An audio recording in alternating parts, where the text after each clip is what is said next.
علامہ ابو نصر رحمۃ اللہ علیہ نے لکھا ہے کہ غار ثور پہ نا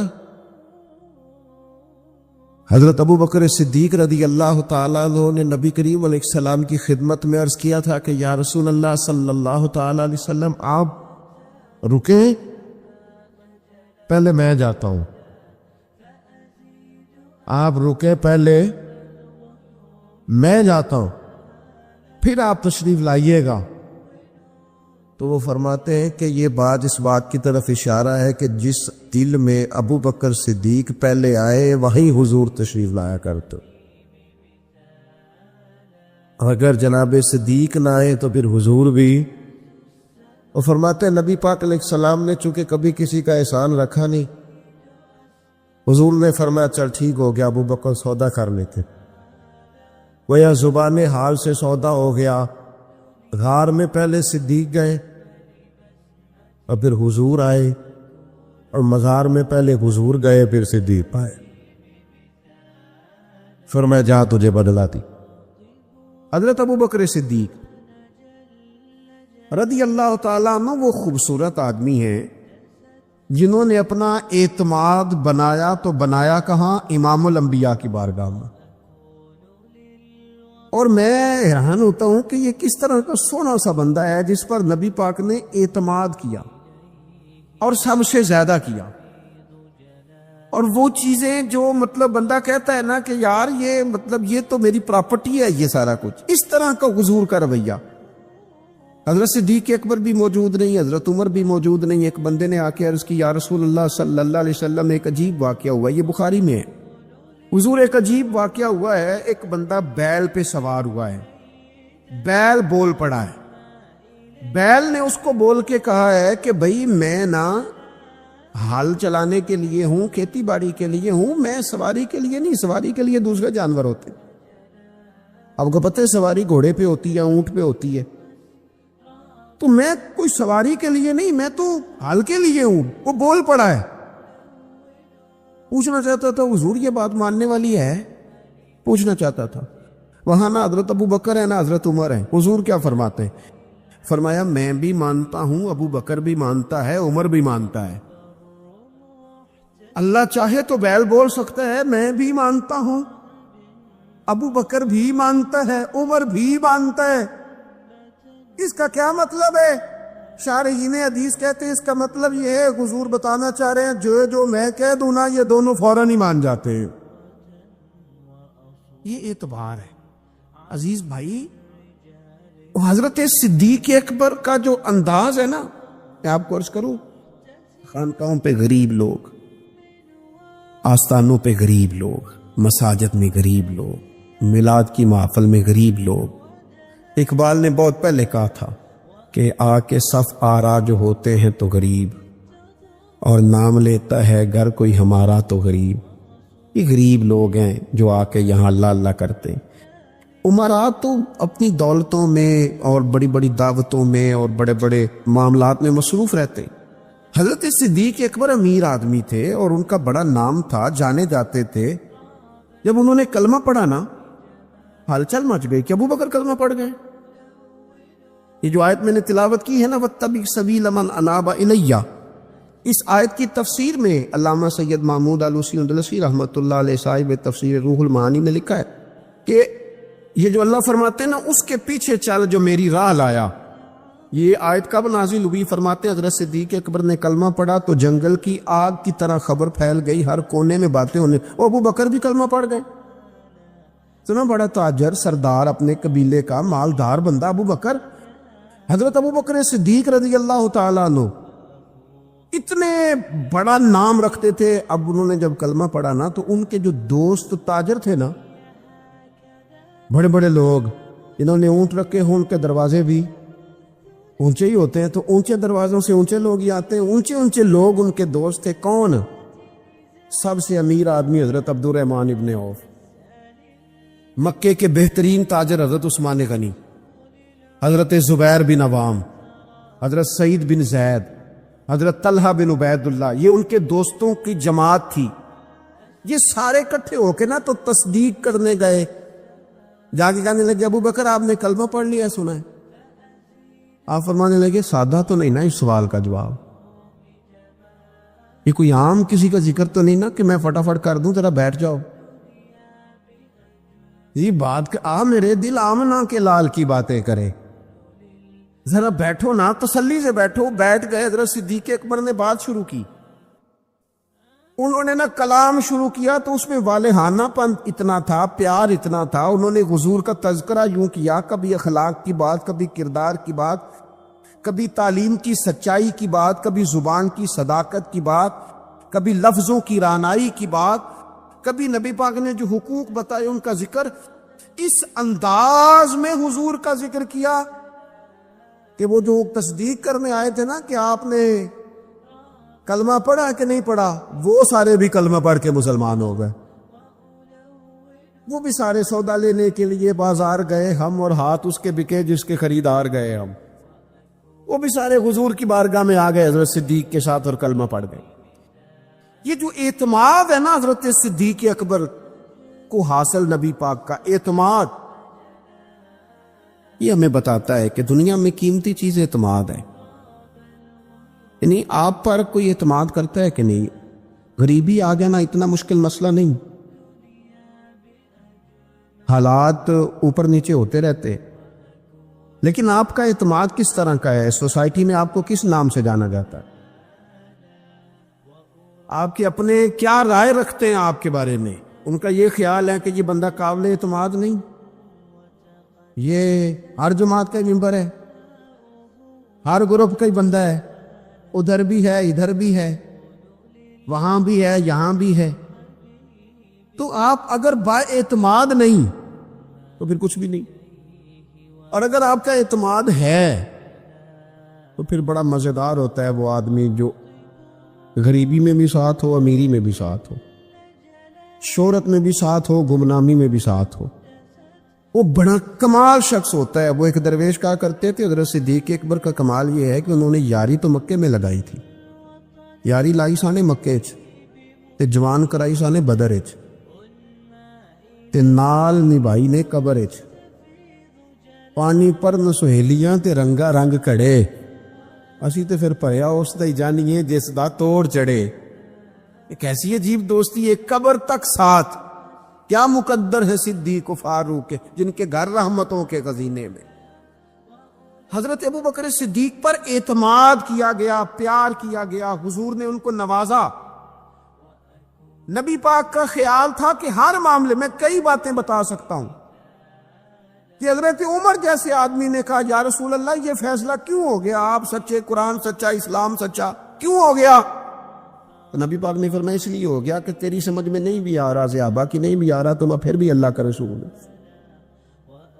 لیکن حضرت صدیق اکبر سے جب جا کے انہوں نے پوچھا کہ یار یہ فیصلہ ہو گیا ہے، کیسے ہو گیا، تو آپ نے وہی لفظ کہے جو حضور نے کہے تھے، فرمایا عمر چپ کر جاؤ، وہ اللہ کے رسول ہے۔ یہ جو خاص لگاؤ ہے نا کہ جو سونا کہہ دے گا، وہ جس وقت کہہ دے گا، وہ جس حال میں کہہ دے گا، وہ جس طرح کہہ دے گا، اور یار پیارا ہوتا ہے وہ بندہ جس کا آپ کو پتا ہوتا ہے مینوں نہ نہیں کر سکتا، میں وڈ بھی چھٹیا تو میرا ہے، دھتکار بھی دیا تو میرا ہے، میں نے نا اس پہ سارا وزن بھی ڈال دیا تو میرا ہے، رات کو بھی میرا ہے، دن کو بھی میرا ہے، دھوپ میں بھی میرا ہے، چھاؤں میں بھی میرا ہے، یہ کہیں جا نہیں سکتا۔ اس کو میں کہوں گا تو پیسے بھی لائے گا، جائیداد بھی لائے گا، نام بھی سارا میرے نام کر دے گا۔ وہ اگر یہ ساری صلاحیتیں کسی نے دیکھنی ہو تو حضرت صدیق اکبر میں ملے گی، ہر شے اپنا بچائے۔ ایک دن حضور نے فرمایا ابو بکر تیرے مال نے بڑا نفع دیا، تو رو پڑے، کہنے لگے سونیا میرا کدو تے تہاڈا ہے، نہیں سمجھے آپ بات؟ انہیں ہم نے لفظوں میں بات کی ہے، حدیث سیاستہ میں موجود ہے۔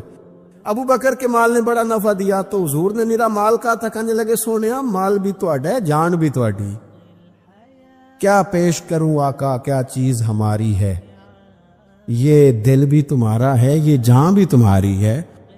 آپ کا یا رسول اللہ ہمارا تھا کب؟ کچھ بھی نہیں۔ نبی کریم صلی اللہ علیہ وسلم کا جو خاص اعتماد ہے نا، جو خاص حضور سید عالم علیہ السلام کا پیار ہے۔ صحیح بخاری میں ایک حدیث ہے بڑی انوکھی، ایک عورت آئی حضور کی خدمت میں، اس نے نا کوئی حاجت سرکار کی بارگاہ میں عرض کی تو نبی پاک صلی اللہ علیہ وسلم نے اس سے کہا دوبارہ آنا۔ خواتین بعض اوقات زیادہ گہرائی میں اتر کے بات کرتی ہیں، اس نے بھی ذرا گہرائی میں اتر کے سوال کیا، کہنے لگی یا رسول اللہ اگر میں آئی اور وقت جدائی کا ہوا، آپ ملے نہ، ملاقات نہ ہو سکی تو حضور پھر کیا کروں؟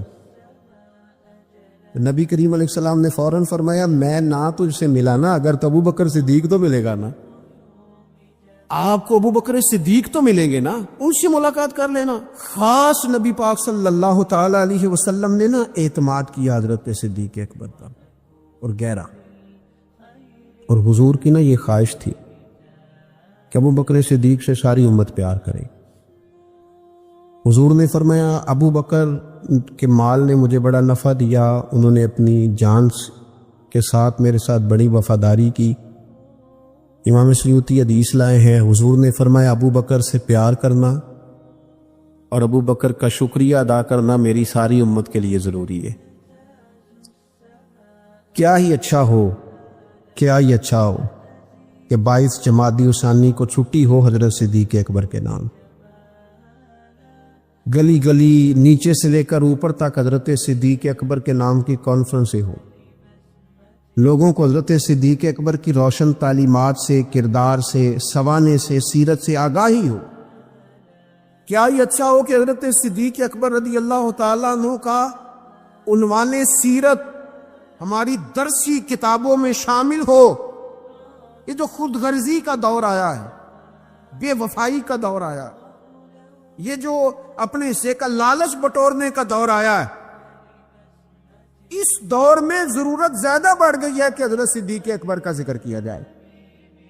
اگر وفاؤں کے عنوان مرتب کر کے کوئی دنیا کو دینا چاہے تو حضرت صدیق اکبر کی زندگی مرتب کر کے دے، تاکہ لوگ اپنی طبیعتوں کے اندر وفا لا سکیں، پیار لا سکیں، محبت لا سکیں۔ یہ بہت ضروری ہے۔ اللہ کرے ہماری حکومتوں کی ادھر بھی توجہ جائے، اور چلیں حکومتوں کی تو توجہ جو جانی ہے سو جانی ہے 22 جمادی الثانی کو۔ ہم سب کو تو ان کا دن منانا چاہیے کہ نہیں منانا چاہیے؟ گھر گھر ان کا ذکر ہونا چاہیے کہ نہیں ہونا چاہیے؟ ان کا تذکرے سے ہماری اولادوں کے دلوں کو ہمیں منور کرنا چاہیے کہ نہیں کرنا چاہیے؟ جگہ جگہ ان کا ذکر ہو، کس لیے ہو؟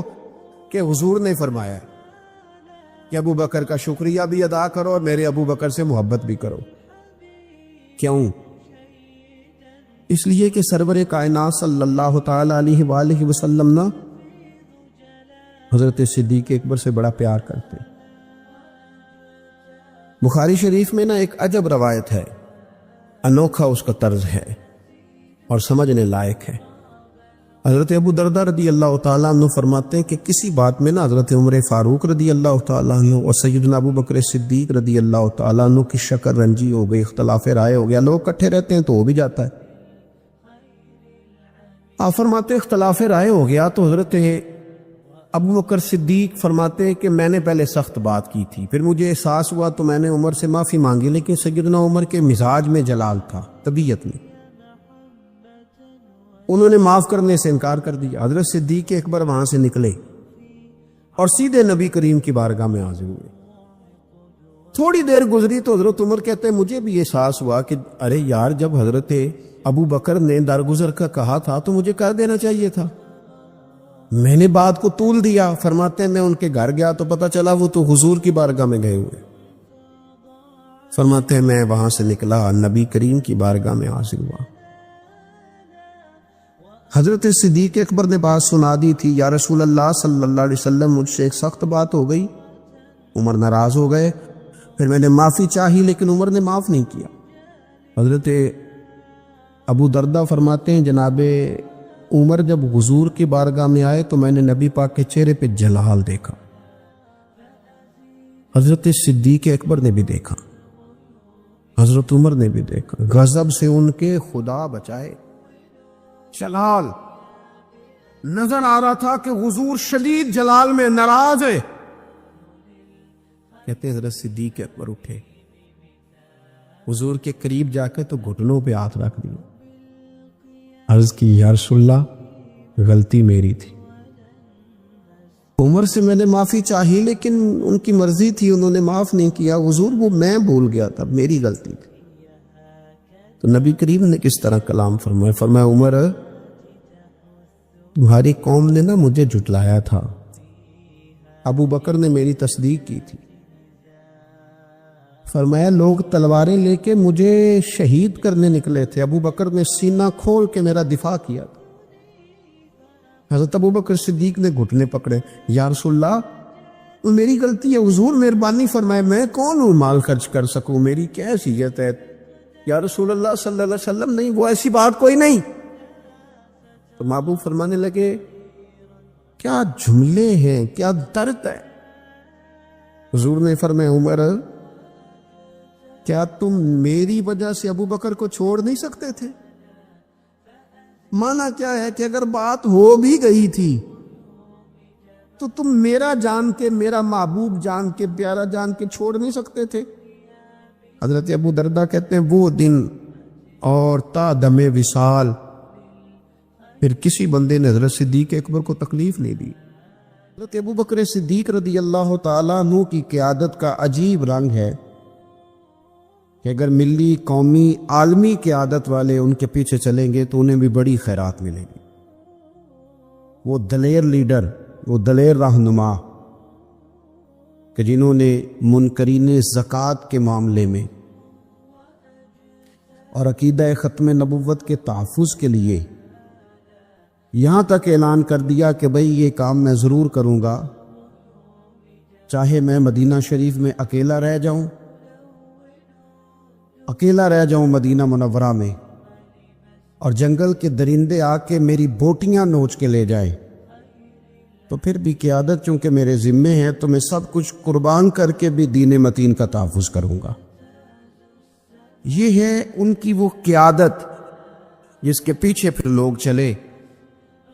لیکن ایک تو یہ تاریخ ہے کہ ایک مضبوط اعصاب والے قائد، اور ایک تاریخ یہ ہے بڑے بڑے لوگوں کو دنیا میں وفادار کہا گیا، بڑے بڑے لوگوں کو عاشق کہا گیا، بڑے بڑے لوگوں کو کہا گیا کہ یہ فنا ہیں اپنے محبوب کی محبت میں، بڑے بڑے لوگوں کو کہا گیا کہ ان سے بڑھ کے ادب والا کوئی نہیں۔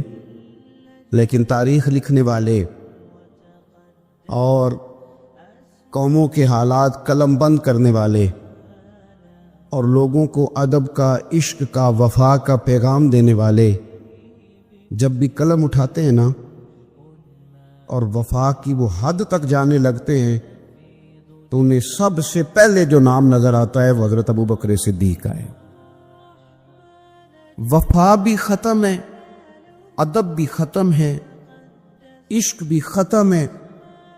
کوئی دنیا کی تاریخ جس میں ادب لکھا جائے گا وہ محتاج رہے گی کہ اسے خیرات صرف حضرت صدیق اکبر کے دروازے سے ملے گی۔ وفاداری ہو، ادب ہو، عشق ہو، جانثاری ہو۔ یہ لوگ بڑا کچھ دیکھ داکھ کے چلتے ہیں، لیکن اقبال جیسے لوگ کہنے لگے، وہ کہنے لگے جس بندے نے ختم کر دی ہے نا بات، ختم بس کر دی کہ اس سے آگے ہماری کائنات ختم ہو جاتی ہے، بس وہ جناب صدیق اکبر کی ذات ہے۔ انہوں نے لوگوں کو بتایا کہ ہماری دنیا شروع بھی مدینے والے محبوب کے قدموں سے ہوتی ہے اور ختم بھی مدینے والے محبوب کے قدموں سے۔ صدیق کے لیے ہے خدا کا رسول اور بس، ختم ہو گئی بات۔ تو حضرت ابو بکر صدیق رضی اللہ تعالیٰ عنہ کی زندگی کو پڑھنا، ان کے احوال کو جاننا، ادب والے لوگوں کے لیے، عشق والے لوگوں کے لیے، اتباع والے لوگوں کے لیے، سید عالم میرے پیارے حبیب صلی اللہ علیہ وسلم کے نقش قدم چلنے والے لوگوں کے لیے بڑا ہی ضروری ہے۔ وہ جتنی دیر تک حضرت صدیق اکبر رضی اللہ تعالیٰ عنہ کو پڑھیں گے نہیں، سمجھیں گے نہیں، اتنی دیر تک پتہ نہیں چلے گا کہ حضور کا ادب کیسے کرنا ہے، حضور کی اتباع کیسے کرنی اور محبوب سے محبت کیسے کرنی۔ یہ ضروری کام ہے۔ قرآن مجید فرقان حمید میں اللہ کریم نے ارشاد فرمایا، سورہ لقمان کے اندر فرمایا وَاتَّبِعْ سَبِيلَ مَنْ أَنَابَ إِلَيَّ، فرمایا کہ اس کے رستے پہ چلو، اس کی راہ پہ چلو جو میری طرف رجوع لایا ہے، جس نے میری طرف رجوع کیا اس کے پیچھے چلو۔ علامہ سید محمود آلوسی رحمۃ اللہ علیہ صاحب تفسیر روح المعانی فرماتے ہیں کہ یہ آیت تب نازل ہوئی تھی جب جناب صدیق اکبر نکلنا پڑا تھا۔ آدمی جس لیول کا ہوتا ہے اس کی دوستیاں بھی اسی طرح کی ہوتی ہیں، اور جب کوئی بڑا آدمی کسی دینی اسلامی روحانی زندگی کو اپناتا ہے تو اس کے پیچھے چلنے والے بھی وہ زندگی اپنا لیتے ہیں۔ اسی لیے کہا گیا کہ لوگ اپنے سرداروں کے مذہب پہ ہوتے۔ حضرت سیدنا ابو بکر صدیق رضی اللہ تعالیٰ عنہ نے کلمہ پڑھا تو صاحب تفسیر روح المعانی ارشاد فرماتے ہیں کہ یہ بڑے گہرے دوست تھے حضرت ابو بکر صدیق کے، جو تاجر تھے نا بڑے بڑے مکے کے، چونکہ جناب صدیق اکبر بھی تاجر تھے۔ یہ تاجر سارے دوست تھے حضرت صدیق اکبر کے۔ کون کون؟ حضرت سیدنا عبد الرحمن ابن عوف رضی اللہ تعالیٰ عنہ، حضرت عثمان غنی رضی اللہ تعالیٰ عنہ، حضرت زبیر بن عوام رضی اللہ تعالیٰ عنہ، حضرت طلحہ بن عبید اللہ رضی اللہ تعالیٰ عنہ۔ یہ سارے لوگ حضرت صدیق اکبر رضی اللہ تعالیٰ عنہ کے دوست تھے۔ حضرت سعید بن زید رضی اللہ تعالیٰ عنہ، یہ سارے لوگ تاجر تھے۔ تو جب پتہ چلا نا کہ ایک بڑے تاجر نے، حضرت ابو بکر صدیق رضی اللہ تعالیٰ عنہ نے کلمہ پڑھ لیا ہے، تو یہ خبر جنگل کی آگ کی طرح پھیل گئی، ہر آدمی تک بات پہنچ گئی، ہر شخص نے اس بات کو سن لیا۔ اب وہ سارے لوگ تصدیق کرنے کے لیے کہ یار بڑا سیانہ بندہ ہے، بڑا سمجھدار آدمی ہے، تاجروں میں اس کا بڑا نام ہے، کاروباری لوگ اسے بڑے قریب سے جانتے ہیں، تو وہ تصدیق کرنے کے لیے سارے لوگ جناب صدیق اکبر کے پاس آئے۔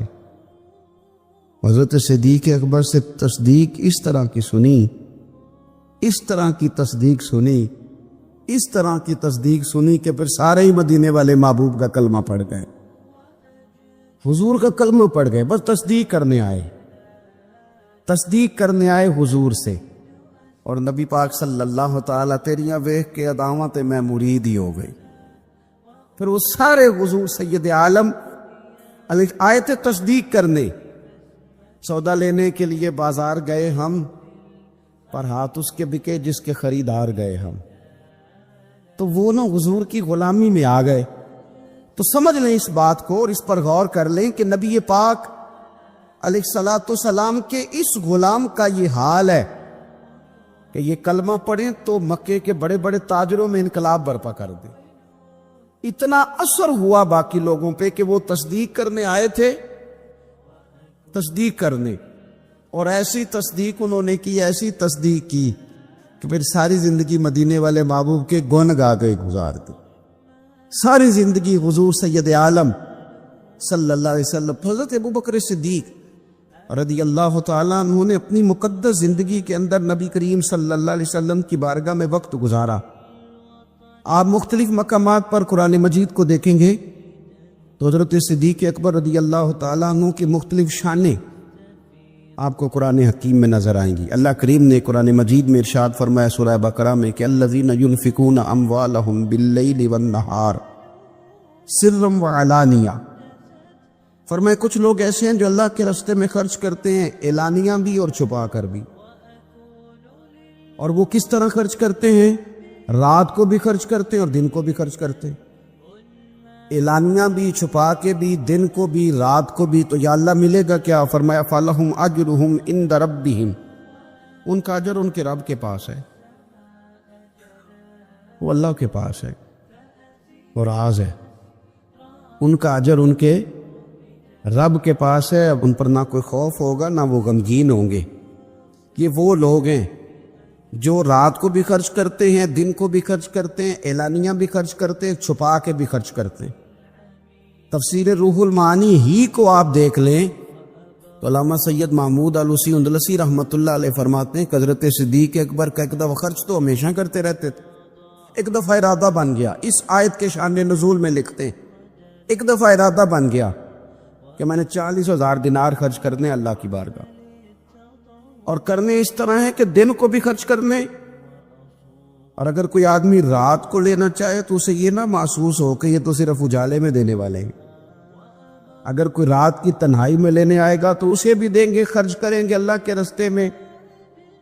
اور 10,000 دینار، 40,000 کل دینے تھے، 10 خرچ کیے دن کو، 10 خرچ کیے رات کو۔ 10 اس وقت خرچ کیے جب ساری دنیا اعلان ہوتا ہے نا چندے کا تو سارے دے رہے ہوتے. 10 اس وقت خرچ کر دیا 10,000 دینار, اور پھر 10 چھپا کے خرچ کیا, 10 چھپا کے بھی خرچ کیا. یعنی اس وقت بیچ مجمع کے بھی دینا بعضوں کا بہتر ہوتا ہے کہ دوسروں کو بھی رغبت ہوتی ہے, کیونکہ ایک بندہ اگر کہیں خرچ کرتا ہے تو پھر دوسرے بھی دیکھ کے خرچ کرتے ہیں.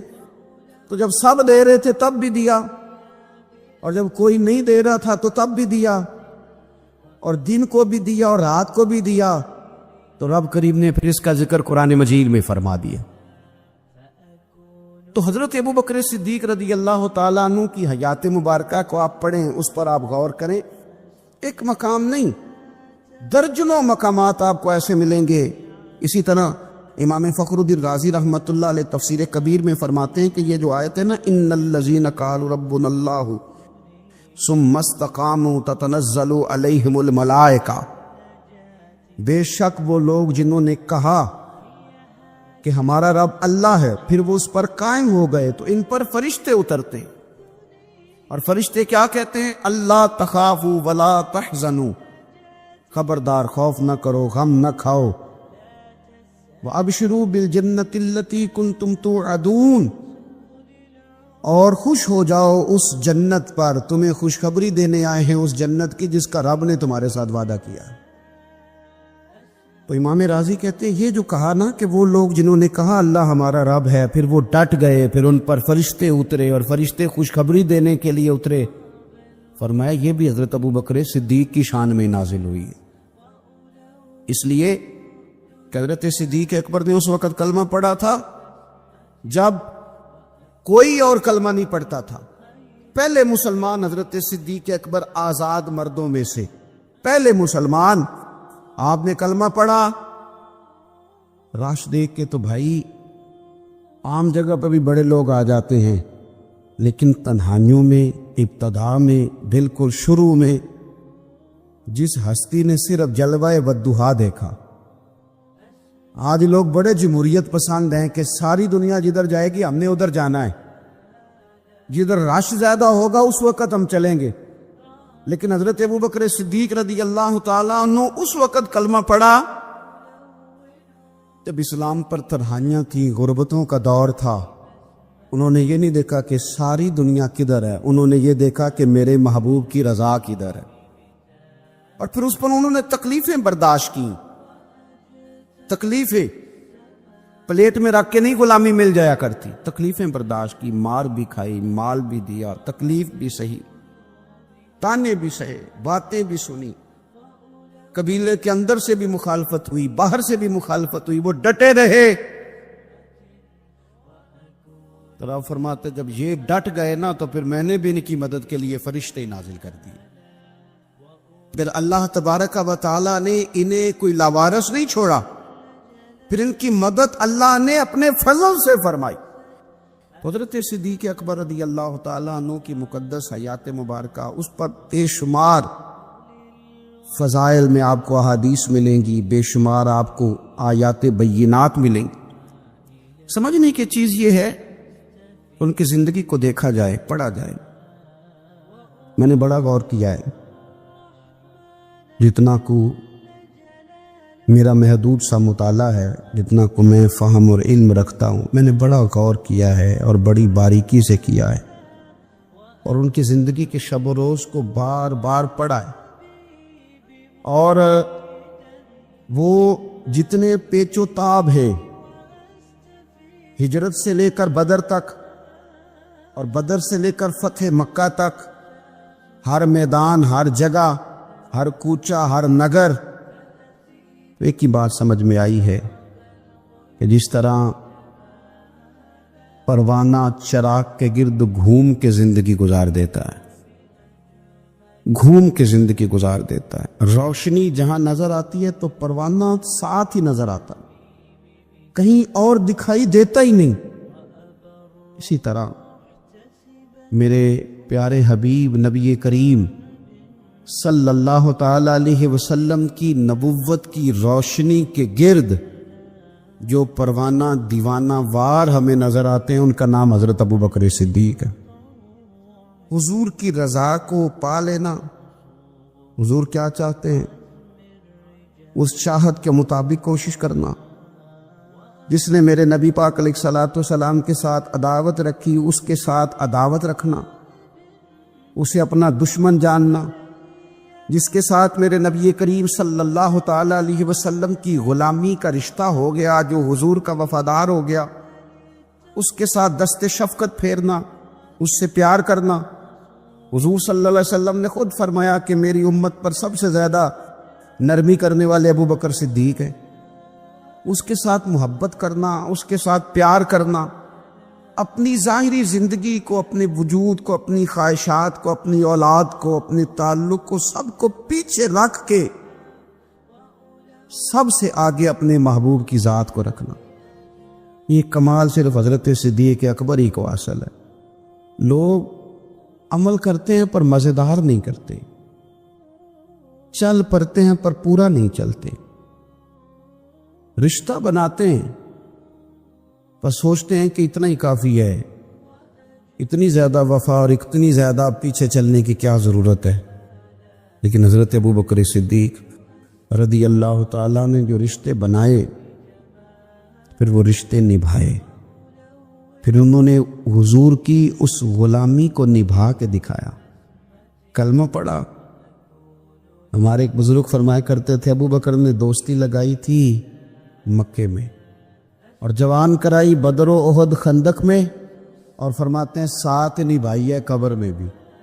اللہ تعالیٰ نے داؤد علیہ السلام کے معجزات کا ذکر فرمایا ہے، یعنی پہاڑوں کا ان کے تابع ہونا، پہاڑوں اور پرندوں کا ان کے ساتھ مل کے تسبیح پڑھنا، اور جنگ سے حفاظت کے لیے ان کا زرہ بنانا۔ اسی طرح ہوا کو سلیمان کے تابع کرنا علیہ السلام، اور جو ان کے حکم سے ان کے تخت کو ہوا میں اڑا کر لے جاتی تھی، اور جنات کو ان کے تابع کرنا، وہ ان کے حکم سے کام کرتے تھے۔ جنات بھی، جن بھی تابع ہوتے ہیں اللہ کے نبیوں کے۔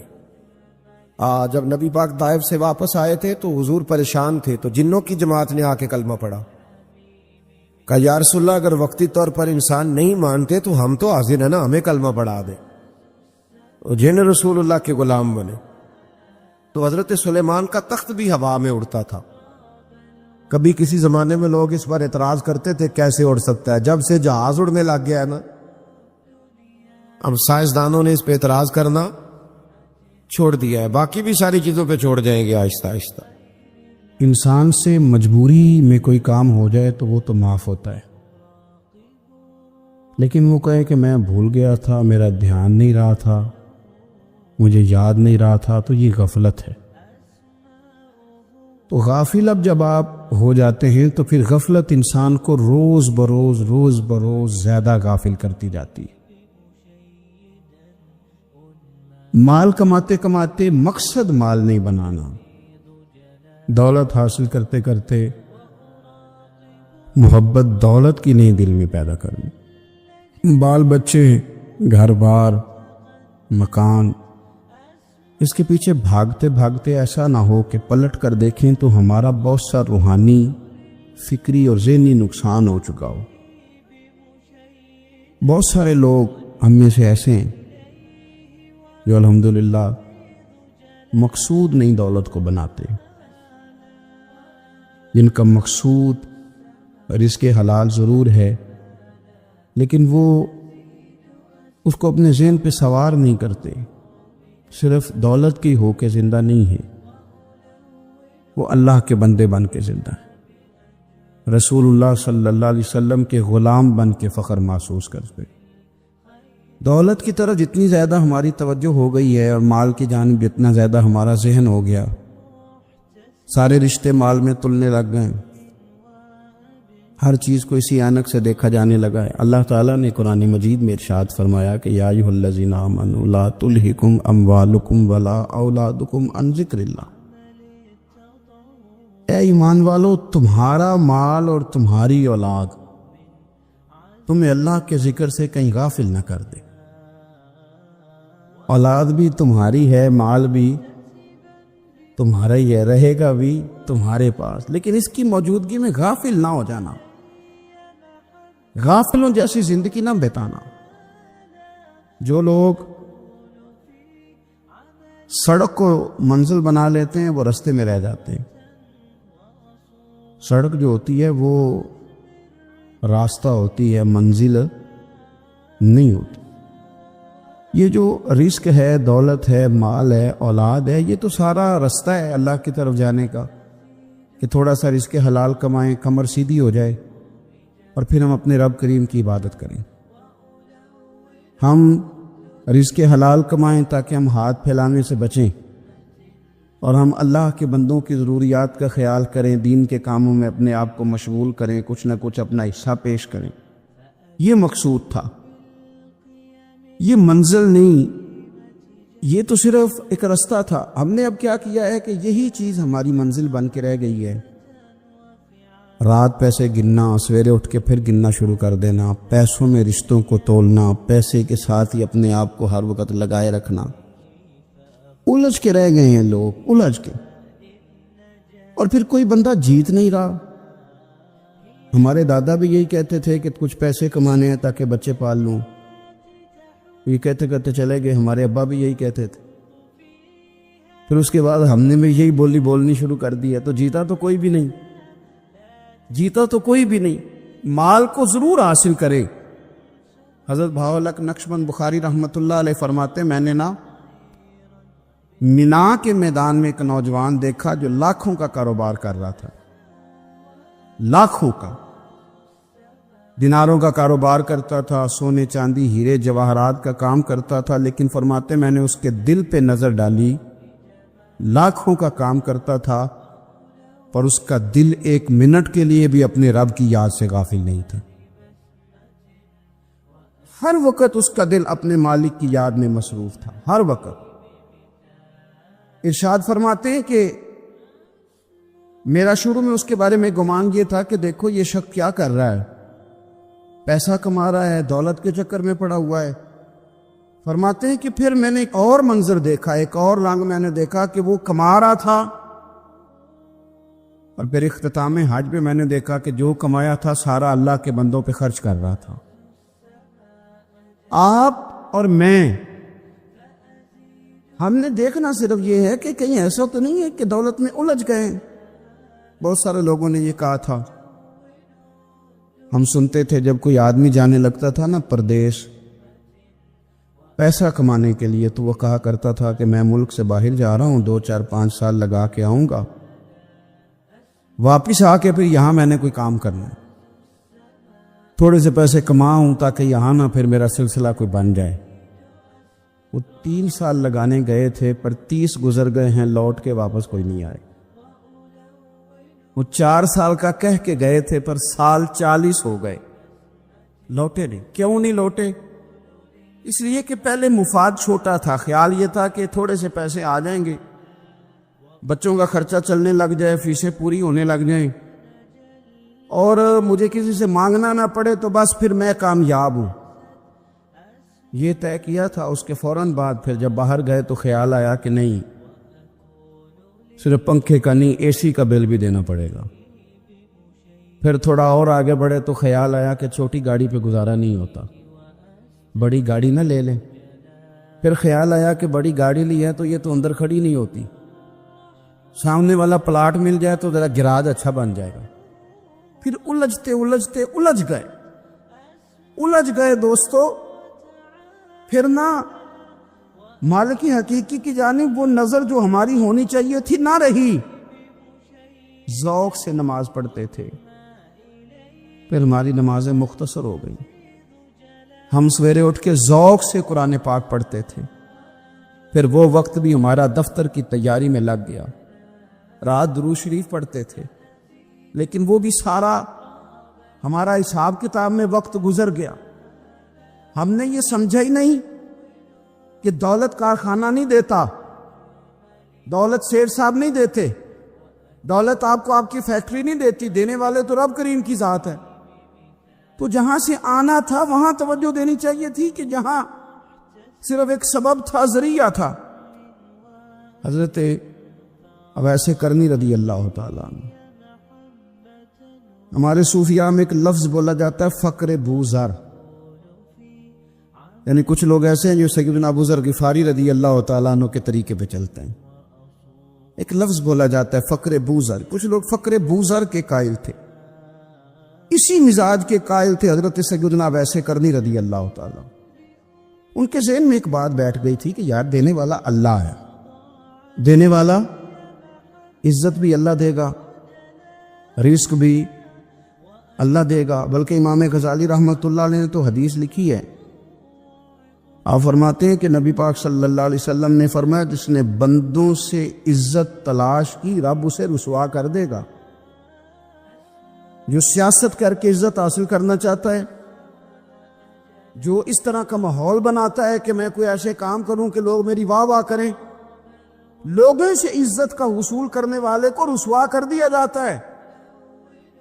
عزت دراصل وہی ہے جو رب کریم عطا فرماتا ہے. میرے عزیز دوستو، آپ اپنی توجہ، دل کی توجہ، روح کی توجہ اپنے مالک کی جانب جب کر لیتے ہیں، غفلت کا پھندا اتار دیتے ہیں اور ہر وقت غلبہ رکھنا پیسوں کا، ہر وقت اسی میں سوچنا، اسی میں محو ہو جانا، پھر آپ کا ذہنی نقصان ہوتا ہے. پھر آپ کی روح جو ہوتی ہے وہ بے چین رہنے لگتی ہے. پھر ایسے بھی غریب دیکھے جن کے پاس پیسے ہیں، پیسوں کے علاوہ کوئی شے بھی نہیں. پھر ایسے بھی تنگ دست دیکھے کہ جن کے پاس جائیدادیں بڑی ہیں پر ان کے پاس رات کو سکون سے سونے کے لیے وقت کوئی نہیں. عزیز بھائی، حضرت ویس کرنی رضی اللہ تعالیٰ عنہ کی ملاقات ہو گئی حضرت حرم بن حیان کے ساتھ. یہ بھی تابعی ہیں.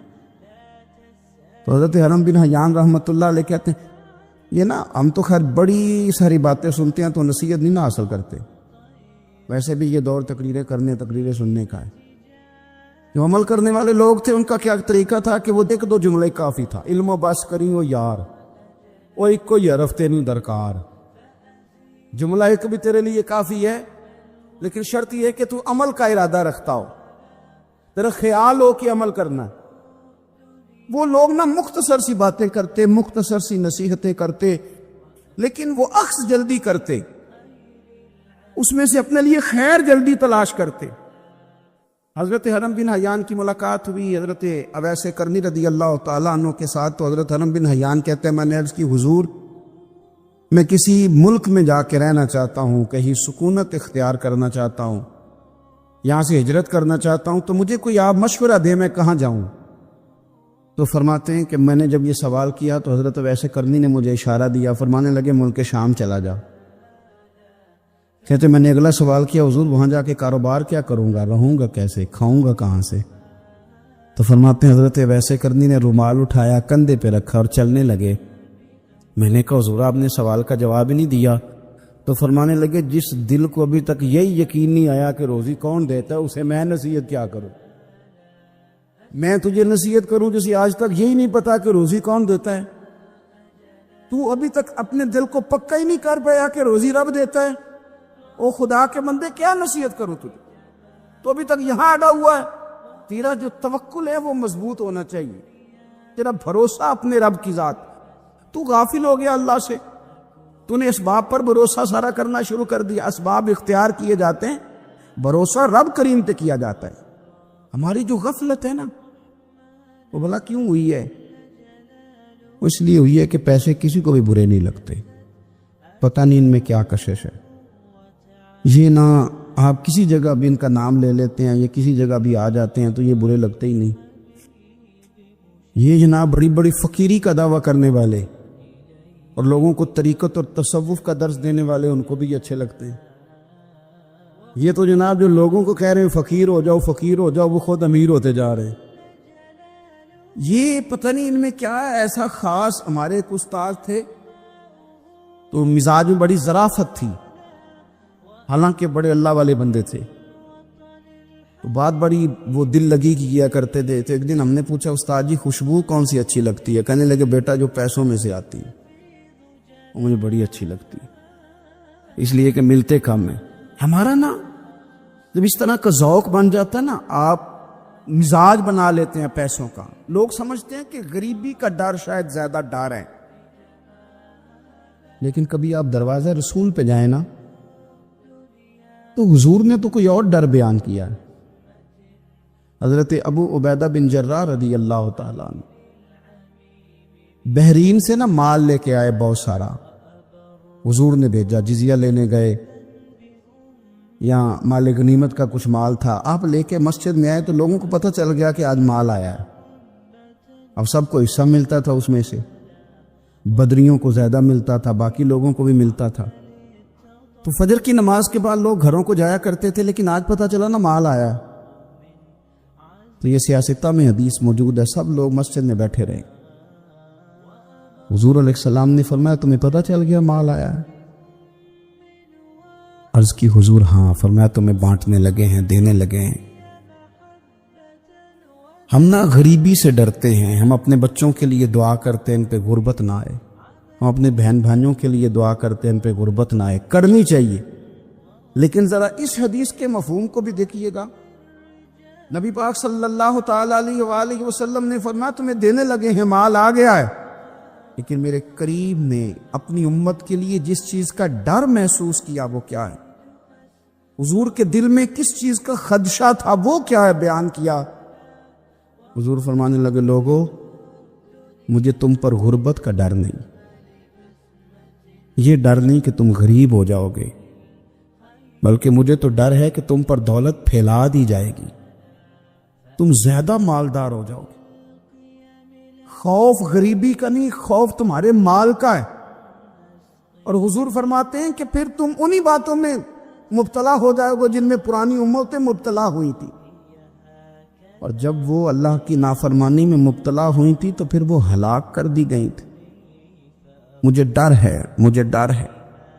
ہاں جہاں دولت آتی ہے وہاں سستی بھی آتی ہے، جہاں دولت آتی ہے وہاں معاذ اللہ عیاشی بھی آتی ہے، جہاں دولت زیادہ آ جاتی ہے وہاں پھر لوگ ہر چیز کو دولت میں تولنے لگتے ہیں۔ جہاں دولت زیادہ آتی ہے میرے بھائی، پھر لوگ سمجھتے ہیں کہ ہر چیز میں خرید لوں گا، پھر لوگوں کے ذہنوں کے اندر اس طرح کا فطور آتا ہے۔ حضور نے فرمایا مجھے ڈر ہے تمہارے دولت مند ہونے کا، ڈر ہے دولت مند ہونے کا۔ یارو اپنے پیسوں سے ڈرا کرو، اپنی جائیدادوں سے ڈرا کرو، اپنے مال سے ڈرا کرو۔ وہ ہم نے جو بڑے بڑے محلات تعمیر کرنے شروع کیے ان سے ڈرا کرو، اس لیے کہ حضور نے فرمایا مجھے ڈر ہے۔ حضرت ابو بکر صدیق رضی اللہ تعالیٰ عنہ تشریف فرما تھے۔ ہمارے نا بچے بہت زیادہ آسانی مانگتے ہیں۔ اقبال نے کہا لہو مجھ کو رلاتی ہے جوانوں کی تن آسانی۔ جب میں جوانوں کا مزاج دیکھتا ہوں نا کتنے آرام پسند ہو گئے ہیں تو پھر میری آنکھوں سے لہو بہتا ہے۔ لہو مجھ کو رلاتی ہے جوانوں کی تن آسانی، ان کا وجود اتنا آسانی کا ماحول لینا چاہتا ہے، ذرا سی بھی کوئی تکلیف آپ دیکھ لیں، لائٹ بند ہو جائے تو مصیبت کھڑی ہو جاتی، کسی جگہ چند منٹ کے لیے آدھے گھنٹے کے لیے ٹریفک بند ہو جائے تو مثلاً کیا ہو جائے گا، لیکن یہ کہ طبیعتوں میں تلخی، اور جب وہ گاڑیاں آہستہ آہستہ چلتی ہیں تو ایک دوسرے سے آگے بڑھنے کی وہ شدت، وہ ہمارے مزاج میں ایک دوسرے کے بارے میں دل میں بڑے بڑے جملے، کیوں؟ اس لیے کہ ہماری طبیعت آسانی پسند ہے، ذرا سی بھی کوئی رکاوٹ ہم نہیں برداشت کرتے، تھوڑی دیر کے لیے ٹھہرنا پڑ جائے ہمارے لیے بڑا مشکل کام ہے۔ داتا صاحب رحمۃ اللہ علیہ نے کشف المعجوب کے اندر لکھا ہے کہ صوفیاء کا ایک گروہ ایسا گزرا ہے جو ملامتی کہلاتے ہیں، ان کو لوگ برا کہیں تو وہ خوش ہوتے ہیں، وہ سمجھتے ہیں جب لوگ تنقید کرتے ہیں تو نفس پہ بوجھ پڑتا ہے،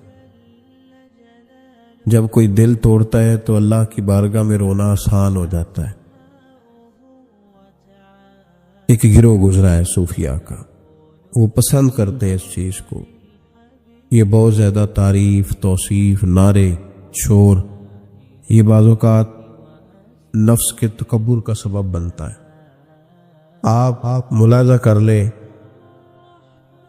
حضرت ابو بکر صدیق رضی اللہ تعالیٰ عنہ سے یہ سلسلہ چلا ہے، کس قدر زیادہ تانے تھے ان کے لیے، کتنی زیادہ آزمائش تھی ان کے لیے، کتنا زیادہ پریشانی کا سامان تھا، لوگ کیا کچھ کہتے تھے، اور پھر یہ سلسلہ تمام صحابہ کے لیے اسی طرح رہا۔ آپ لوگ جن لوگوں کی تعریف کرتے ہیں یہ ضروری نہیں کہ باقی بھی سارے ان کی تعریف کرتے ہوں۔ امام علی مقام سیدنا امام حسین رضی اللہ تعالیٰ عنہ کا ہم دن مناتے ہیں، پوری امت مسلمہ امام حسین رضی اللہ تعالیٰ عنہ کی عظیم قربانی کی یادگار مناتی ہے، تو سارے کلمہ گو تو ایسا نہیں کرتے۔ آج بھی ڈھیروں لوگ ہیں جو تانا دیتے ہیں، اس کو سیاسی جنگ کہتے ہیں۔ دین کے لیے یہ جو آزمائش رہی، یہ جو تانا رہا، یہ جو تنقید رہی، یہ اس کا حسن رہا، یہ چیز اس کو نکھارتی ہے، یہ اس کے اندر تازگی پیدا کرتی ہے۔ جب آپ کو راہ دین میں کوئی برا کہتا ہے تو آپ کے لیے وہ چیز مزید حسن کا سامان پیدا کرتی ہے، آپ کے لیے مزید بہتری ہوتی ہے۔ داتا صاحب رحمۃ اللہ تعالی علیہ نے خود لکھا ہے، داتا صاحب فرماتے ہیں کہ ایک طریقت کا ایک مسئلہ میرے لیے بن گیا تھا۔ روحانی سفر انسان کر رہا ہوتا ہے نا، جب بڑے اچھے اس کے اوراد و وظائف چل رہے ہوتے ہیں، عبادات چل رہی ہوتی ہیں، تہجد میں بوجھ نہیں ہوتا اس کے لیے اٹھنا، تلاوت قرآن پاک صحیح کر رہا ہوتا ہے، اگر مراقبے پہ بیٹھا ہے تو صحیح بیٹھا ہوتا ہے، اس کے اسباق صحیح چل رہے ہوتے ہیں، کئی دفعہ رکاوٹ آ جاتی ہے، اس کی کوئی نہ کوئی وجہ ہوتی ہے، یہاں تو کہیں غلطی ہو جاتی ہے، یا انسان کوئی ایسی بھول کر بیٹھتا ہے جس کے نتیجے میں بریک لگ جاتی ہے۔ داتا گانج بخش علی حجویری رحمۃ اللہ تعالی علیہ ارشاد فرماتے ہیں کہ میرا طریقت کا کوئی مسئلہ بن گیا، روحانی سفر جو میں طے کر رہا تھا۔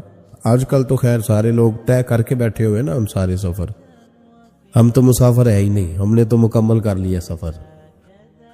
ہم تو گفتگو کرتے ہیں تو ایسے لگتا ہے کہ جیسے طریقت کے اماموں میں ہمارا نام لکھا جائے گا۔ بالکل ہم کوئی ماحول ہی نہیں ایسا کہ کوئی سیکھے، کوئی پوچھے، کوئی سوال کرے، کوئی آگے بڑھنے کی کوشش کرے، مزاج نہیں رہا ہمارا۔ تو داتا صاحب کہتے ہیں میں ایک روحانی مسئلے میں الجھ گیا تھا، تو میں نے بڑے اوراد کیے، وظائف پڑھے، بڑا میں نے اللہ اللہ کی، بڑا کچھ کیا، جو ممکن تھا میں نے کیا، کئی مزارات پر حاضری بھی دی، صدقات و خیرات بھی کیے، لیکن وہ میرا مسئلہ حل نہیں ہوتا تھا۔ وہ ایسا مسئلہ تھا جو الجھ گیا، مجھ سے حل نہیں ہو رہا تھا۔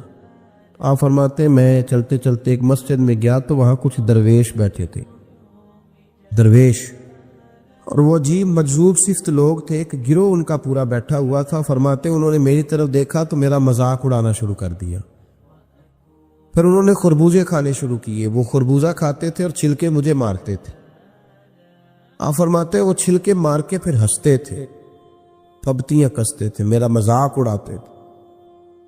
فرماتے ہیں وہ میرا مسئلہ جو کئی دنوں کا اٹکا ہوا تھا، حل نہیں ہو رہا تھا، ان کی یہ حرکت کرنے سے میرا وہ والا مسئلہ اللہ نے حل فرما دیا، میرے اندر وہ تازگی پیدا ہو گئی۔ جب کوئی شخص خبر لاتا ہے نا آپ کے لیے جب کوئی خبر لاتا ہے کہ فلاں نے آپ کو برا کہا، تو اس میں محاذ نہیں قائم کرنا چاہیے۔ ایک ہم لوگ محاذ بنا لیتے ہیں، جو موقع ہماری عین اصلاح کا ہوتا ہے، جس میں ہمارے لیے بڑے اسباق ہوتے ہیں، ہماری بہتری بہت زیادہ اس کے اندر مضمر ہوتی ہے، ہم اس کو سمجھتے ہی نہیں۔ یہ جو دین کے لیے تانا ہوتا ہے نا، جے کر یہ تانے نصیب ہو جائے ہمیں، اگر ہمارے مقدر میں آ جائیں یہ تانے، تو یہ بڑا فائدہ کریں گے، یہ نفع کریں گے۔ بہت سارے تانے ہم برداشت کرتے ہیں، لوگ بہت ساری برادریوں کو اچھا نہیں سمجھتے، ہم سہتے ہیں، ابھی کوئی برادری چھوڑ کے نکلا تو نہیں۔ بہت سارے لوگ بہت ساری چیزوں کو اچھا نہیں سمجھتے، لیکن ہم نے احتجاج تو نہیں کیا۔ مذہب کے معاملے میں ذرا سا ہلکا سا کو تانا دیتا ہے۔ میں نے کہا کہ آپ دیکھیں نا داتا صاحب نے کتنی خدمت کی، تو کیا سارے لوگ اچھا کہتے ہیں داتا صاحب کے مزار کو؟ آج بھی اتنی لمبی زبانیں نکال کے لوگ کہتے نہیں وہ شرک کا اڈا ہے، معاذ اللہ۔ بابا فرید علیہ رحمہ زہد الانبیاء، شیخ الاسلام، تو کیا ساری دنیا ان کو صحیح کہہ رہی ہے آج بھی؟ تو یہ تو بھائی لطف ہے، آپ اس لطف کا رنگ کیوں خراب کرتے؟ اس کا ذائقہ لے، اس طرف بھی توجہ کرے، اس پر غور کرے۔ میرے اعلیٰ حضرت فاضل بریلوی رحمت اللہ تعالی علیہ، اعلیٰ حضرت رحمت اللہ علیہ کے زمانے میں ہی لوگ انہیں مجدد کہتے تھے، ان کے زمانے میں ہی انہیں امام اہل سنت کہا جاتا تھا۔ ان کے دور میں بڑے بڑے شیخ الحدیث، بڑے بڑے لوگ ان کی بارگاہ میں آ کے بیٹھا کرتے تھے۔ سید دیدار علی شاہ صاحب رحمت اللہ علیہ عمر میں ان سے بڑے تھے، لیکن پھر بھی ان کی خدمت میں آ کے بیٹھتے تھے۔ صدر اللہ فاضل سید نعیم الدین مراد آبادی جیسی شخصیات ان کی بارگاہ میں رات کو بیٹھا کرتے تھے۔ بڑے بڑے قیمتی لوگ، حضرت محدث صورتی، یہ مرید تھے مولانا فضل الرحمان گنج مراد آبادی رحمت اللہ علیہ کے، اور پڑھا بھی انہی سے، خلافت بھی انہی سے، سارا سلسلہ انہی سے، لیکن ہر وقت اعلیٰ حضرت کے پاس بیٹھے رہتے تھے، اور عمر بھی اعلیٰ حضرت سے زیادہ تھی۔ تو کچھ لوگوں نے کہا کہ سارا سلسلہ وہاں ہے، بیٹھے یہاں رہتے ہو۔ فرمانے لگے یار جو ایمان کی لذت ان کے پاس ملی ہے وہ کسی اور جگہ نہیں ملی، ہر چیز اپنی جگہ پہ۔ لیکن اس کے ساتھ ساتھ ایک دوسرا پہلو بھی تھا، جس طرح آج لوگوں نے شور ڈالا ہے نا، اتنی تنقید شاید کسی شخص پہ ہوتی ہو جتنی فاضل بریلوی پہ معاذ اللہ کی جاتی ہے۔ لوگ بدعتی کہہ کے، قبر پرست کہہ کے، بڑا کچھ کہہ کے تانے نہیں دیتے، انہیں الزامات نہیں لگتے۔ تو یہ آج نہیں شروع ہوئے، یہ اس زمانے میں بھی یہ سلسلہ جاری تھا۔ حضرت مولانا ظفر الدین صاحب بہاری رحمت اللہ تعالی علیہ بہت بڑے عالم تھے، بخاری کی شرح فرمائی، اور اعلیٰ حضرت کے خلفاء میں سے تھے، بڑے قابل آدمی تھے، بہت بڑے عالم تھے۔ تو پیار بھی بڑا تھا، جس سے محبت ہوتی ہے اس کی غیرت بھی انسان کے دل میں ہونی چاہیے۔ تو خطوط پڑھنے کی اور جواب دینے کی ڈیوٹی بھی حضرت مولانا ظفر الدین بہاری رحمت اللہ علیہ کی تھی۔ تشریف فرما تھے، بیٹھے ہوئے تھے، تو خط آتے تھے۔ اب ہمارے ہاں ٹیلی فون آتے ہیں، کام آسان ہو گیا ہے، پرانے زمانے میں خطوط آیا کرتے تھے، اور خطوط کے جواب لکھنا ایک بہت بڑا کام ہوتا تھا۔ باقاعدہ مشائخ کے پاس کچھ لوگ ایسے موجود ہوتے تھے جو صرف خطوط کے جواب دیتے تھے، اور اگر کوئی فتوے کا معاملہ ہوتا تھا تو وہ فاضل بریلوی علیہ رحمہ خود لکھا کرتے تھے۔ تو خط کچھ آئے، مولانا ظفر الدین بہاری رحمۃ اللہ علیہ پڑھنے لگے، سنانے لگے، جواب اعلیٰ حضرت فرمانے لگے، وہ لکھنے لگے۔ تو ان خطوط کے اندر 2-3 خطوط ایسے بھی آئے جس میں لوگوں نے اعلیٰ حضرت کو گالیاں لکھی ہوئی تھی، معاذ اللہ، بڑے سخت جملے کہے تھے، اور ایسی باتیں کہی تھیں کہ جو وہ پڑھتے گئے تو انہیں جلال آتا گیا۔ بڑے مریدین اعلیٰ حضرت کے حاجی لال خان جیسے بڑے رئیس اعظم لوگ تشریف فرما تھے، جب یہ خطوط پڑھے گئے جلال آیا سب مریدین کو، اور جوش میں مولانا ظفر الدین بہاری کہنے لگے میں ان پر مقدمہ کروں گا، میں کچہری جاؤں گا، عدالت جاؤں گا، میں مقدمہ کروں گا، انہیں سزائیں دلواؤں گا۔ اعلیٰ حضرت رحمت اللہ علیہ مسکرا کے ان کا چہرہ دیکھنے لگے، فرمانے لگے اس طرح کر، ان کو بند کر، اور یہ میرے سے چابی لے، فلاں الماری کھول، اس کے فلاں دراز میں کچھ خط پڑے ہیں وہ بھی نکال کے لا۔ آپ کہتے میں گیا، وہ خطوط میں نکال کر کے لایا، اور لا کر میں پڑھا، ان کو کھولا تو کسی نے اعلیٰ حضرت کو امام اہل سنت لکھا ہوا تھا، کسی نے لکھا تھا مجدد آپ، کسی نے لکھا تھا کہ ہندوستان کے حسان بن ثابت بھی آپ ہی ہیں رضی اللہ، کسی نے کوئی لقب دیا، کسی نے کوئی۔ اعلیٰ حضرت فرمانے لگے ظفر الدین اس طرح کر یار، انہوں نے میری تعریفیں کی ہیں، پہلے انہیں جائیدادیں بانٹنا، تو پھر تنقید کرنے والے پہ مقدمہ بھی کر لینا، انہیں پہلے جائیدادیں بانٹنا، ان کے لیے انعام کا اعلان کر۔ اور پھر بڑا خوبصورت اور قیمتی جملہ جو صوفیاء کی روحانی تربیت کے لیے بڑا قیمتی ہے، بڑا خوبصورت جملہ کہا، آپ فرمانے لگے مجھے بتاؤ تو صحیح میرا ان کے ساتھ ذاتی جھگڑا کیا ہے؟ یہ جو مجھے گالیاں دیتے ہیں میرا جھگڑا کیا ہے ان کے ساتھ؟ کوئی زمین کا میرا ان کے ساتھ لین دین کا معاملہ؟ کیا جھگڑا ہے؟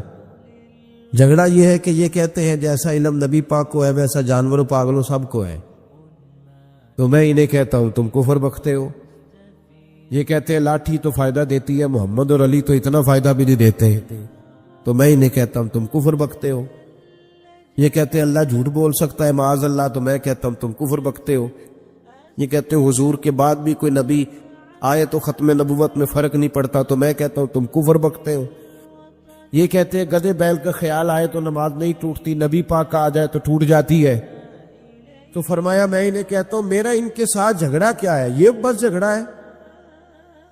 فرمایا چل ظفر الدین انہیں مجھے گالیاں نکالنے دے، جب تک مجھے گالیاں لکھتے رہیں گے میرے نبی کی توہین میں تو کوئی جملہ نہیں نہ لکھیں گے، لکھنے دے مجھے گالیاں۔ جے کر یار دے نام دا ملے بیڑا، چولی پا لئیے پنجے سٹیے نا، تو یہ کر یار دے نام دی ملے سولی، جھوٹا جھوٹ لئیے پیشہ ہٹی۔ ہمارے بزرگوں نے ہمیں سکھایا ہے ملامت نفع کی چیز ہے۔ جب آپ حق بات کہتے ہیں تو بہت سارے لوگ ایسے ہوتے ہیں جن کو وہ بات اچھی نہیں لگتی، اپنی طبیعت کے اندر یہ تازگی پیدا کریں۔ درس یہ ہے آج کا کہ یہ تازگی اپنی طبیعت میں پیدا کریں، اور بڑی جلدی پریشان ہو کے بکھر جانا، بلکہ کچھ ساتھی بکھرتے ہیں کچھ بکھرتے بالکل بکھر جاتے، آپ بکھرے نہیں۔ اگر کوئی شخص 2 منٹ کے لیے کہہ ہی دیتا ہے کہ پتہ ہے مجھے تو پہلے کیا تھا، آج تو نے وہاں جا کے داڑھی رکھ لی ہے، تو اس سے آپ کی داڑھی کا ثواب بڑھ جائے گا، کم نہیں ہوگا۔